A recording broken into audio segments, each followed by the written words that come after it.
All right, welcome again. This is Crucible Tarot. It's a pleasure to read for you today. I'm going to be reading for the sign of Cancer, Sun, Moon, and Ascendant for the month of August 2026. Can you believe we're already in bloody August? That's mad. I remember celebrating New Year's Eve, as I always say, each and every month. It just seems like the months just whittle into the next. So we'll try to capture the zeitgeist of this particular time for the month of for Cancer for the month of August, and see what messages are in store for you. So if you like these messages, please be sure to give a like, share, subscribe, ding that notification bell so you don't miss any updates from future postings. And furthermore, support the channel in any way, shape, and form that you feel is necessary.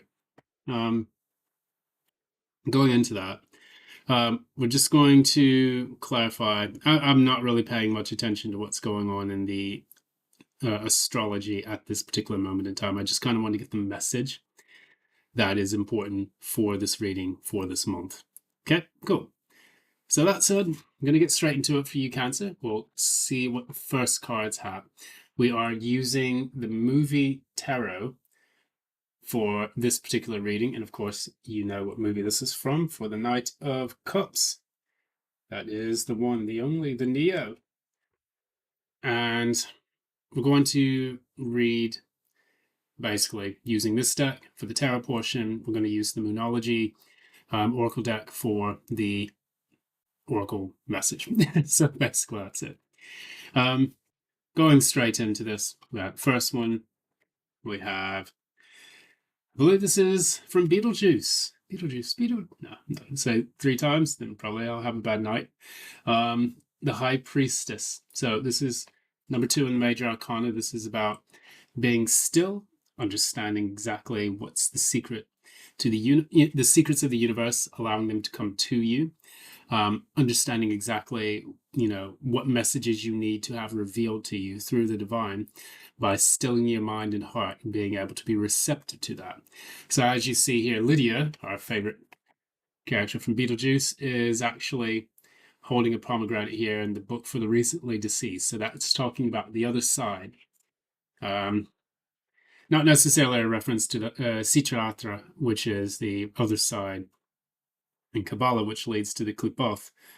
But maybe it could be, because simply put, like the Sitratra is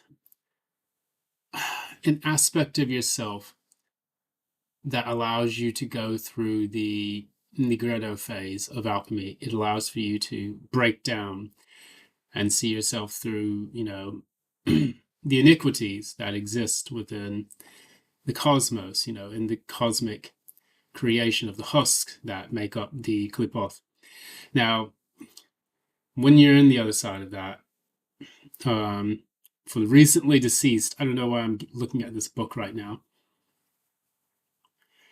Maybe you're trying to understand your life as it is taking place in a very strong lull. It almost feels like everything around you has collapsed, and therefore it feels like a bit of a death of sorts. So for the recently deceased and this pomegranate, the pomegranate shows the other side of the conscious realm. So these are all the secrets and the mysteries hidden to the individual that come through the veil of pomegranates that is in the traditional Rider-Waite. But additionally, in this one, it's almost as if you're eating the apple and getting that forbidden knowledge. So you may be trying to learn something about how to resuscitate your life and to bring it back into a strong position. But you're feeling like you're in a point of stillness at this particular moment in time, which is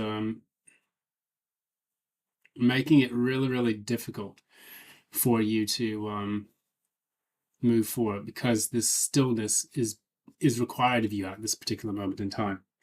I want to clarify just exactly what I saw on here. The challenge for you is the Ace of Coins. And this is Michael Douglas. I believe this is Indecent Proposal or something like that. It's not certainly not Falling Down, but of course we know what Indecent Proposal was all about.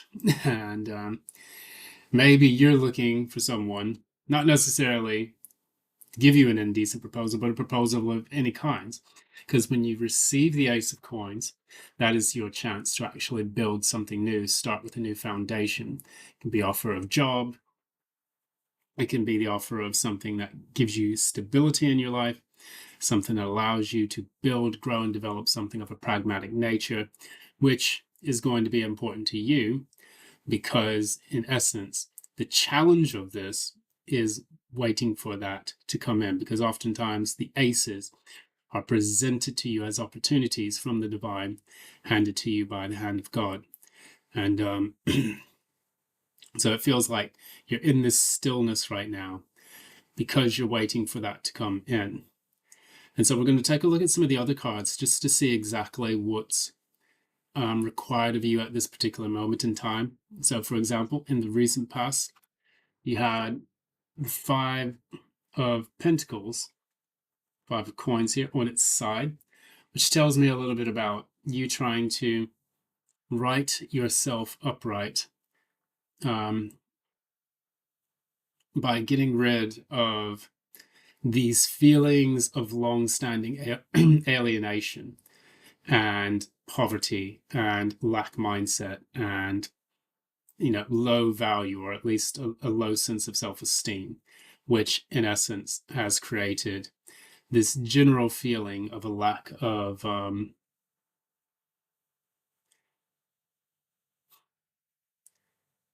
self-worth, a lack of sense of self. It's like, what am I doing, and do I feel like I'm even worthwhile in a lot of the things that are taking place? You're trying to do your best to make a concerted effort to put that in Five of Coins in the reverse, which will then in turn say to you, okay, we've overcome these challenges in the physical realm, because this is a number 5. And this is involved with GEVURAH, the fifth heaven, if I'm not mistaken.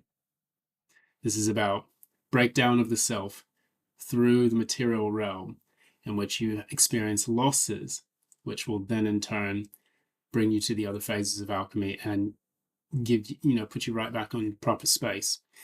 The reason why all this has taken place is because the Knight of Cups in the reverse. You don't feel like you're able to really express something that you really feel strongly, passionately about. Knight of Cups in the upright goes towards the things that he loves, things that he does. And with this particular thing, you feel like you have been blocked from that. So you feel left out in the cold. Maybe certain things haven't caught your interest when you're trying your best to look for these new opportunities. It feels like, this is kind of boring. I don't really like this one. It doesn't communicate to me that you are moving towards a path that feels enriching and fulfilling. And so Knight of Cups can also, in the reverse, can also be very flighty and fickle. So things in life in general tantalize your emotional, resonance.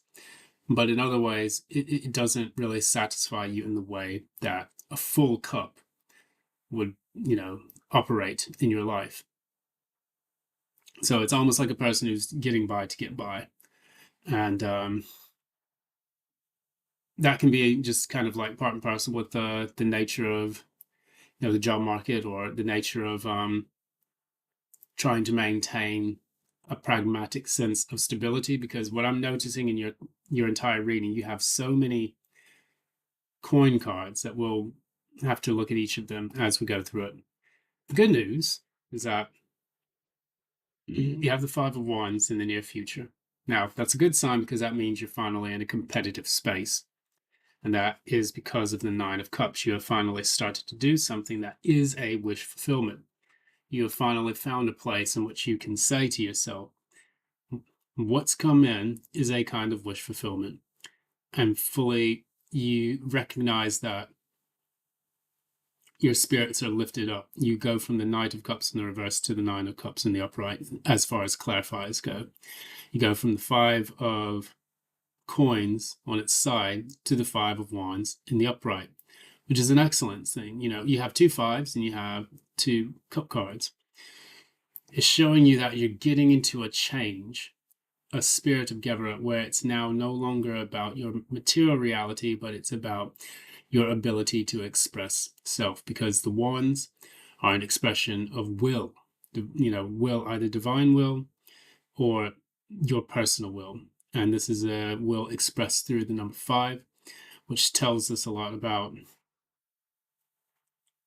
breaking into a market that is not stable, because before the 5 you have the 4 of wands, which is all about stability and celebration of a milestone. In this, you're past that. You're now getting back into the fight and the battle before you get to the 6 of wands. So you're now kind of in that competitive spirit. You found something that you're really passionate about, and what you're doing is you're trying your best now to put it forward to the point where you can then move towards that 10 of cups. Whether that comes out now or not, we'll find out.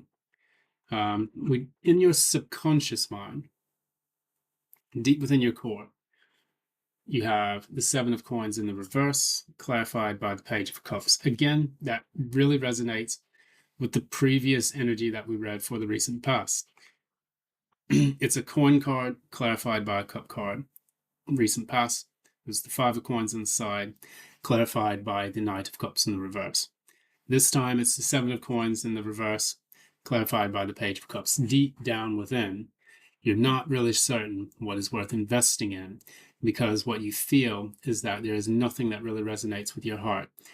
With the Page of Cups, it's about communicating something that is very, very heartfelt to yourself. It's about being creative, starting creative venture. And perhaps it's that creativity that has been lacking in the previous,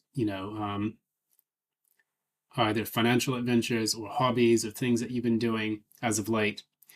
You have not been able to express that. And that's precisely, again, what you want to do with this Page of Cups. Now, we have yet again another set of cards in the conscious mind. You have the 6 of coins, which is all about receiving assistance, help, balancing your finances and things of that nature, which you may be receiving support from people around you. You may be offered some help and assistance to do certain things. And the reason for that is what I remember seeing here. We have the 10 of Swords in the reverse. The reason why, it's helping you to get out of that feeling of being absolutely pinned down to the ground with all 10 of those swords stuck right through you. And oftentimes what you'll feel, when you're getting over this deep period of like a dark night of the soul in many ways, 10 of Swords can see like the absolute endings to the types of things that you've experienced or undergone with your finances in this specific case, where you just hit rock bottom and it was very difficult for you to get out of that. With the 10 of Swords in the reverse, that indicates to us that that is precisely what you're doing. You're getting out of that. You may have friends, family members, lovers that are helping you out to pull yourself up by your bootstraps, so that way you can go out and start accomplishing things in life. Because although your current energy is in the High Priestess, you're listening to the messages that need to come to you so that you can withdraw yourself from this difficult situation and finally be able to overcome the adversities that you have faced within the material realm. So good news, here's what's happening. You have the 2 of Cups. It's clarified by the 6 of Swords. And then the Ace of Cups. So with the 2 of Cups, you finally connect with something. Head and heart, mind and body, spirit and flesh. You may be working with someone that you really resonate with. You may find a creative adventure or the right organization to work with. The 2 of Cups is basically you sharing your Ace of Cups with someone else in order to create something new. Whether it's a relationship or whatnot, it's an exchange, just like the exchange between the 2 of Wands, deciding between 2 things and taking a decision. The 2 of Pentacles, where you're juggling things and adapting to life on a pragmatic level between 2 different things. Or the 2 of Swords, where you're actually trying to break an impasse between 2 opposing sides. So it's about that stillness and that ability to manage two different things. And when you have the Six of Swords, that means you're moving from difficulties into calmer waters. That's excellent energy for you to have, because that shows that there is progression in your life and that you are moving from a difficult situation to a much healthier and happier one. And with the Ace of Cups, of course, need we say more? You're moving towards that which makes you feel passionate. That Ace of Cups and the Six of Swords together, you're moving away from the dark times to the happy times, and you're moving with that cup in your hand. You're ready to make things happen. Now, I can't remember what movie this is from. I'm not even going to attempt to try to name this one. But you see the lady here. She has got a cup in her hand. She's like, yeah, let's go do this. So bringing that cup into play and allowing yourself to really start doing something that you finally resonate with now that you have the tools provided to you in order to do it. And the best part about it is, with your oracle message, it says it's time to take action. New moon in Aries. This is a new chance, new opportunity with the new moon showing here. And additionally in Aries, that is all about cardinal action, cardinal fire, which tells us that we are being proactive, taking the first step, taking the first moves in order to make things, fall into place. And yeah, that's going to be it. Thank you so much. This has been Crucible Tarot. It's been a pleasure reading for the sign of Cancer, Sun, Moon, and Ascendant for the month of August 2026. Now, hoping that whatever you decide to do with your adventure pays off. It seems like it's going to be something you really enjoy, but something you really love to do. And I wish you all the best with that, because, I hate it when life gets stagnant. The only thing that we need to always remember is that we need to keep moving in the right direction towards our goals, dreams, and ambitions. That is what I choose to do with this, this tarot channel. I want to make it so that we're not talking about, I'm going to try to be less patronizing the way I deliver this, but we're not going to be talking about our exes coming back. Someone from the past wants to make love to you and do all sorts of stuff and then drop you like a hot potato. And, you're going, someone is a secret admirer. Like, I think when we come to the point where we can establish a foundation for ourselves and pay attention to the alchemic changes or the alchemical changes that are taking place in our own lives, only then can we see the value in ourselves. And once we go through those 4 stages of the magnum opus, we finally understand the actual value that we bring to anything, whether it's a job, it's a relationship, whether it's a family situation, whether it's just the way you show up for yourself. You cannot focus on the external world until you get your internal world correct. And so I may go on a rant about that a bit later, and it might cost me some viewers, but I could care less. I'll gather my thoughts for that and just kind of rant on it. Anyways, thank you so much for this lovely chance to read for you today. And until next time, VIAM, GEVURAH, AMBULO. Have yourself a lovely day. Bye now.